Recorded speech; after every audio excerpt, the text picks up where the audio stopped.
आज सरकार के सचिव के से वार्ता हुई। उन्होंने कहे कि आप कोर्ट किए हैं, कोर्ट के निर्देश आने के बाद ही हम कुछ कर सकते हैं। पहली बात ये है। और दूसरी बात है कि जो आज देश में जो स्थिति है उसके भी सोचना है। तो और तीसरी बात और है कि जो आज हमारे प्रदेश के विक्रेताओं के जो थोड़ा ढुलमुल नीति है, इस सब के देखते हुए हड़ताल को आज समाप्त किया जाता है। यही हमारा। हम पटना के गर्दनीबाग में हैं और बता दें कि आज जो है Bihar fair price dealer association banner तले जो है लड़ाई लड़ी जा रही थी। बता दें कि कई दिनों से अगर आपने देखा होगा कि 1 तारीख से ही अमिका यादव जी गर्दनीबाग में बैठे हुए थे और आज के दिन यानी कि 9 मई को महापंचायत बुलाया गया था ताकि हम सीएम हाउस को घेराव कर सके, ताकि हमारी जो मुद्दे हैं, जो मांग है पीडीएस विक्रेताओं का, वो जल्द से जल्द पूरा हो जाए। मेरे साथ अभी खास बातचीत करने के लिए महापंचायत में आए हुए थे सुरेंद्र यादव जी है, औरंगाबाद से हैं। क्या कुछ कहिएगा, क्या मांग को लेकर? मांग तो मेरा लंबित है, बहुत मांग है, जिसमें सबसे प्रमुख मांग है कि हमारा विक्रेताओं को मानदेय निर्धारित कर दे सरकार। तो यह सारी मांगों का एक ही उपाय है, मानदेय। अगर मानदेय निर्धारित अभी नहीं करती है तो सरकार हमें अन्य राज्यों की भांति जो कमीशन है, कहीं 200 रुपये है, कहीं 250 रुपये है, 300 रुपये है, वो कर दे। और यदि जब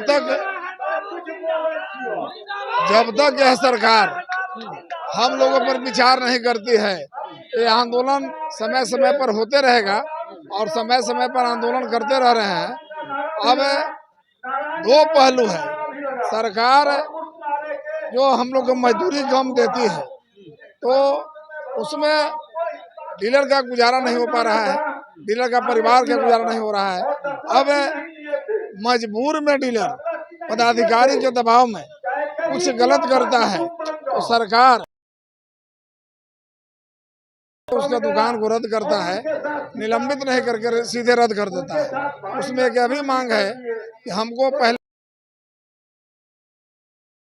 अगर निलंबन में हमारी स्पष्टीकरण से आप संतुष्ट हैं तो हमें वहां मुक्त कर दिया जाए। छुट्टी सरकार के द्वारा जो निर्धारित है वह भी छुट्टी हमको नहीं दिया जाता है। हमको जो लॉस है, हैंडलिंग चार्ज होना चाहिए, जो मतलब अनाज जाता है गोदाम से। 2 स्टेप डिलीवरी बनाया है, करोड़ों रुपया का वेइंग मशीन हर गोदाम पर लगाया है, लेकिन उसका वेइंग मशीन डीलर को ना दिया जाता है अभी। और एवरेज पर देने का नतीजा है कि डीलर मजबूरन आधा केजी 250 जो भी है कम वितरण करता है। तो जो कम वितरण करता है उस पर भी पदाधिकारी हिस्सेदारी लेता है और वह खुलेआम है कि डीलर आधा किलो नहीं बांट के बल्कि 1 किलो कम करे और उसमें से हमको हिस्सेदारी दे। तो जब वेतनमान निर्धारित हो जाएगा तो हम वह झंझट से दूर हो जाएंगे, हम वेतन पर काम करेंगे, पारदर्शिता और बढ़ जाएगी, सरकार का योजना बहुत बढ़िया चलेगी, हमारा भी मांग पूरा हो जाएगा। अब आंदोलन की बात है, आंदोलन हम लोग बहुत 1991 से डीलर है, उसी टाइम से हम जुटे हुए हैं संगठन से, लेकिन सरकार सुन नहीं रही है। इसका मूल कारण है कि इसका पदाधिकारी जो है वो मजदूरी दे। कारण है कि यदि उचित मजदूरी मिलेगा तो डीलर पूर्ण ईमानदारी से काम करेगा और सरकार नहीं चाहती है कि ईमानदारी से काम करे।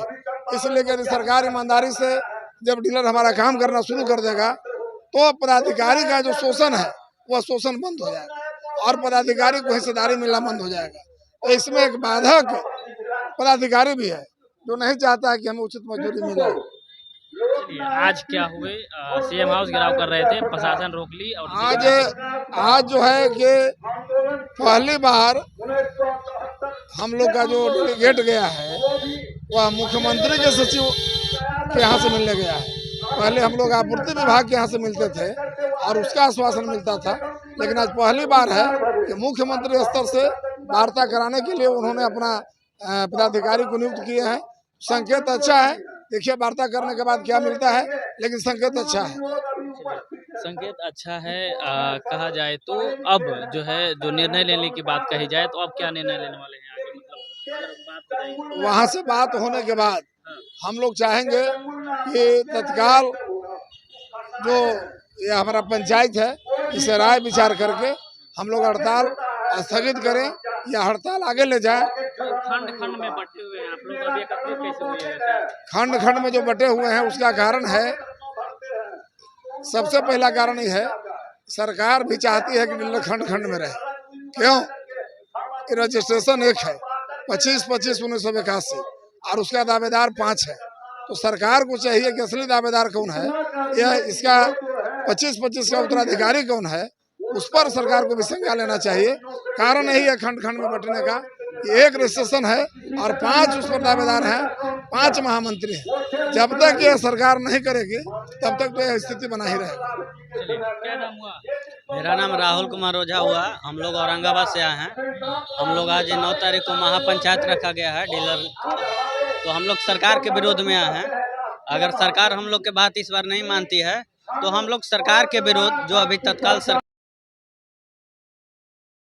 हम लोग प्रतिक्रिया देंगे कि डीलर का क्या चोट है। डीलर का बहुत समस्या है, जिसके कारण आप देखिए इतना 45 डिग्री 46 डिग्री टेम्परेचर है। डीलर लोग आए हैं, आप समझ सकते हैं कि कितना कष्ट में डीलर हैं और सरकार कुछ नहीं सुन रही है।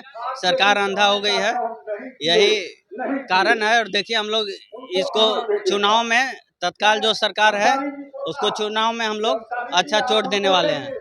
चलिए, आगे जो है जिस तरह से आप युवा हैं और लगातार आपके देख सकते हैं कितने बुजुर्ग लोग लड़ रहे हैं, तो क्या उम्मीदें कर सकते हैं आप? उम्मीद देखिए सरकार अभी 3 डेलीगेट को बुलाई है।